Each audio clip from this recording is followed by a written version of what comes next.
Hello everyone, welcome back to Ninja Prep. This is Kapil Goyal, your educator and mentor for PG physics. तो भैया IIT jam 2024 नज़दीकी है। लगभग आज से एक महीने बाद आईआईटी जैम का एग्ज़ाम होने वाला है। और जो भी बच्चा प्रिपेयर कर रहा है आईआईटी जैम की, स्पेशली केमिस्ट्री, फिजिक्स और मैथमेटिक्स वाले, तो उनके दिमाग में ये होगा कि अगर हमें टॉप 7 आईआईटीज़ में जाना है, टॉप 7 मतलब बॉम्बे, दिल्ली, कानपुर, गुवाहाटी, मद्रास, खड़गपुर जैसी आईआईटीज़ में अगर हमें जाना है तो हमें कम से कम कितने मार्क्स लाने पड़ेंगे। साथ ही साथ और सभी बच्चों के मन में क्वेश्चन होगा कि एवरेज कट ऑफ क्या रहता है, कितने नंबर हम ले आए कि हमारा जैम का एग्ज़ाम क्लियर हो जाए। तो ये इस वीडियो के अंदर मैं आपको बताने वाला हूं। तो वीडियो को कंटिन्यू करें, उसके पहले प्लीज़ वीडियो को लाइक कर दें, चैनल को सब्सक्राइब कर दें और शेयर ज़रूर कर दें। देखो, सबसे पहले बात कर लेते हैं कट ऑफ मार्क्स की। जो कट ऑफ मार्क्स रहते हैं, जो कि क्वालिफाइंग मार्क्स होते हैं आईआईटी जैम के। हालांकि इससे आप ऐसा कोई श्योरिटी है नहीं कि आप अगर आपने कट ऑफ क्लियर कर लिया तो आपको आईआईटी मिल जाएगी एनआईटी मिल जाएगी, वो भी कोई बहुत क्लैरिटी नहीं है। हाँ, ये हो जाएगा कि आपका आईआईटी जैम का स्कोर कार्ड आ जाएगा जिसमें आप क्लियर लिखा आएगा कि आपने आईआईटी जैम का एग्ज़ाम क्लियर कर लिया है, थोड़े से खुश हो जाओगे। तो अगर हम बात करें एवरेज, ये पिछले 3-4 साल के जो कट ऑफ है उसके बेस पर मैंने निकाला है।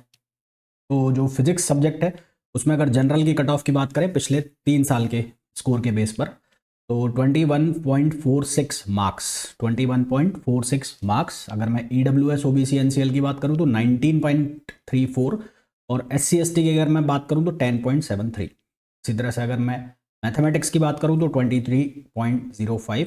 अगर मैं ई डब्ल्यू एस की बात करूँ या O B C N C L mathematics में तो 21.64, और एस सी एस टी की अगर मैं बात करता हूँ तो 12.06। केमिस्ट्री की अगर मैं बात करूँ तो 22.44। E W S O B C N C L की बात करूँ तो 20.35, और एस सी एस टी की अगर मैं बात करूँ तो 11.76। ये एवरेज कट ऑफ रहता है। यहाँ पर एस सी एस टी का मैंने साथ में लिखा है। तो एवरेज कट ऑफ लगभग इसी स्कोर के आसपास घूमता है। किसी साल 3 नंबर कम हो जाते हैं, 2 नंबर कम हो जाते हैं, कभी 2 नंबर ऊपर चले जाते हैं, कभी इतना ही मार्क्स रह जाता है। तो इसी स्कोर के आसपास हमेशा घूमता रहता है। तो ये तो मार्क्स हैं, कट ऑफ मार्क्स, जिसको लेकर के आपकी आईआईटी जैम क्लियर हो गया। अब आईआईटी चाहिए, वो भी टॉप आईआईटी चाहिए, तो उसके लिए कितने नंबर चाहिए उसको जानना हमारे लिए ज़रूरी है, क्योंकि हम प्रिपरेशन कर रहे हैं। और हमें अगर ये पता लग जाए, हमें टारगेट दिखा दिया जाए कि इतने नंबर तो लाने ही लाने हैं अगर टॉप आईआईटीज़ में जाना है। तो अगर उन टॉप आईआईटीज़ के लिए मार्क्स की अगर हम बात करें, मैं टॉप आईआईटीज़ के लिए बात कर रहा हूँ। तो अगर मैं फिजिक्स के लिए बात करूँ ना, फिजिक्स के लिए, तो फिजिक्स के लिए ग्रेटर देन मतलब 42 या 42 से ज़्यादा है ना। फिजिक्स के लिए जनरल में 42 या 42 से ज़्यादा टॉप 7 आईआईटीज़ के लिए मैं बात कर रहा हूँ। अगर फिजिक्स में ईडब्ल्यूएस में है तो ईडब्ल्यूएस में 38 या 38 से अबव। ओबीसी एनसीएल में है तो 36 और उसके ऊपर। एससी में है तो 28 और उसके ऊपर। और एसटी में है तो 24 और उसके ऊपर, अगर आप फिजिक्स से हैं तो। ये अमूमन स्कोर देखा गया है पिछले 4-5 सालों में। इतने अगर आपके मार्क्स होते हैं तो आपको टॉप 7 आईआईटीज़ में जाने का मौका मिल सकता है। मैथमेटिक्स का थोड़ा सा ज़्यादा रहता है। तो मैथमेटिक्स में अगर हम बात करें तो 44 और अबव। ईडब्ल्यूएस की अगर मैं बात करता हूँ तो ईडब्ल्यूएस में जो स्कोर है आपका 40 और अबव। ओबीसी एनसीएल की अगर मैं बात करूँ तो 38 और अबव। एससी की अगर मैं बात करूँ तो 29 और अबव। अगर एससी की बात की जाए 29 एंड अबव। और अगर एसटी की बात की जाए तो 24 एंड अबव। ये स्कोर रहता है मैथमेटिक्स का। फिर अगर हम केमिस्ट्री की बात करें तो केमिस्ट्री में कट ऑफ थोड़े से ज़्यादा रहते हैं। केमिस्ट्री में जो एवरेज नंबर है वो भी थोड़ा सा ज़्यादा रहता है इन कंपैरिजन टू फिजिक्स और मैथमेटिक्स। तो केमिस्ट्री में 48 और अबव टॉप आईआईटीज़ के लिए जनरल में। ईडब्ल्यूएस में 42 और अबव। ओबीसी एनसीएल में अगर हम मार्क्स की बात करें तो ओबीसी एनसीएल में ये रहते हैं 40 एंड अबव। अगर मैं एससी की बात करूं तो ये एससी में रहता है 30 एंड अबव। और अगर मैं एसटी की बात करूं तो एसटी में रहता है 25 एंड अबव। तो इतने मार्क्स आपके होने चाहिए अगर आपको एडमिशन लेना है टॉप आईआईटीज़ में।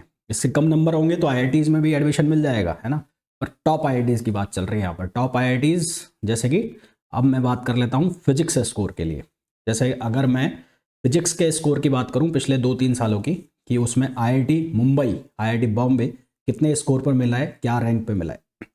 तो जनरल को जो मिला है 1 से 41 का पूरा बैंड है। उसमें जो 58 मार्क्स या उसके अबाव जितने भी थे उनको आईआईटी बॉम्बे मिला था। अब उन्होंने लिया नहीं लिया वो एक अलग कहानी है, पर मिल गया था।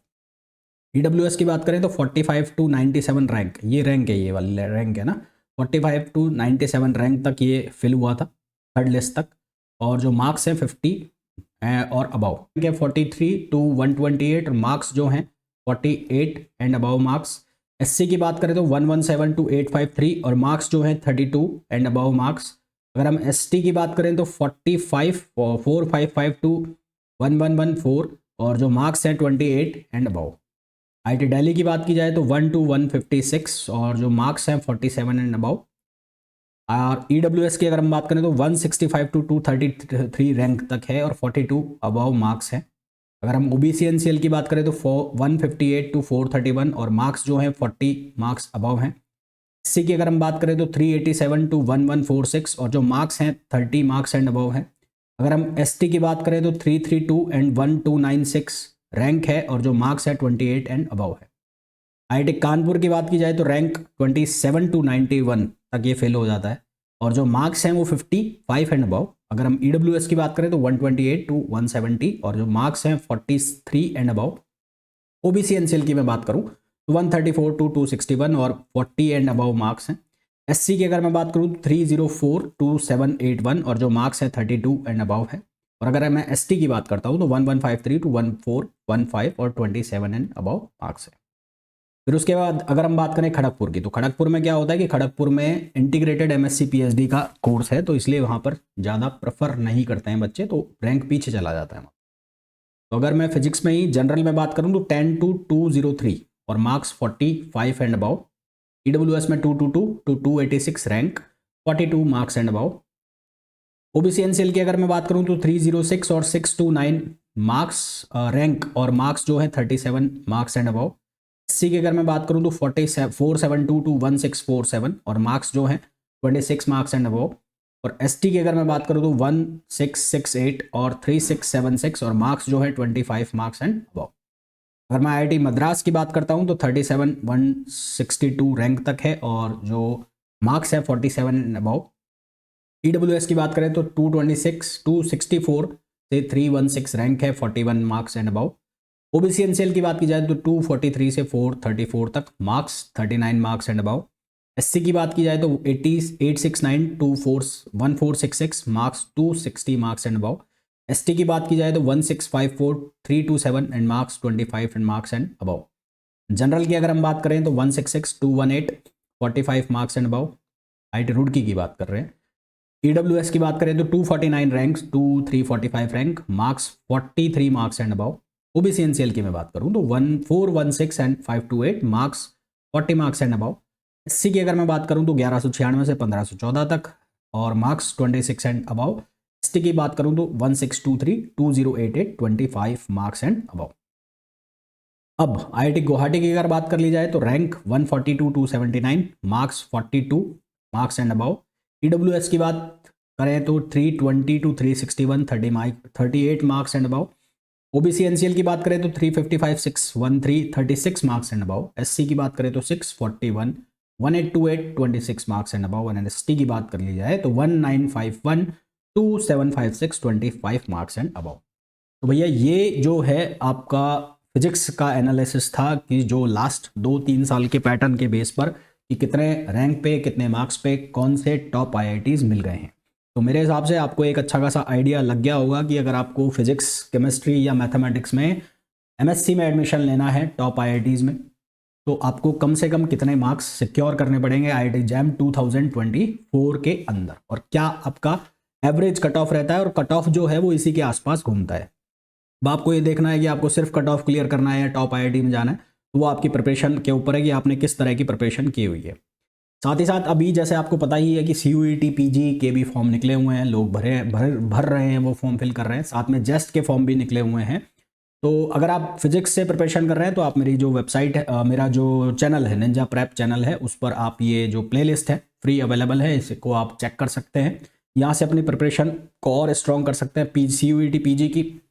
साथ में आपको जैम के भी प्रीवियस ईयर क्वेश्चंस के प्लेलिस्ट मिल जाएंगी, जैम के प्रैक्टिस क्वेश्चन की प्लेलिस्ट मिल जाएंगी, जेस्ट के मिल जाएंगी। और इसके अलावा CUET PG के लिए तो बहुत सारा मटेरियल पड़ा है। और अगर आप बैच ज्वाइन करना चाहते हैं कोई CUET PG का, तो अभी न्यू बैच स्टार्ट हुए हैं जो कि 1 जनवरी से हुए थे। उन बैचेस को आप ज्वाइन कर सकते हैं। बैच को ज्वाइन करने के लिए आपको ऐप डाउनलोड करना पड़ेगा, Ninja Prep by Kapil sir, जो कि आपको गूगल प्ले स्टोर से मिलेगा। साथ ही साथ मैं आपको ये भी बताना चाहता हूं कि 15 जनवरी से जियो फिजिक्स के लिए बैच स्टार्ट हो रहे हैं। जी हाँ, जियो फिजिक्स के लिए बैच स्टार्ट हो रहे हैं 15 जनवरी से। तो जो प्रिपरेशन कर रहे हैं जियो फिजिक्स से, तो वो भी बैच ज्वाइन कर सकते हैं।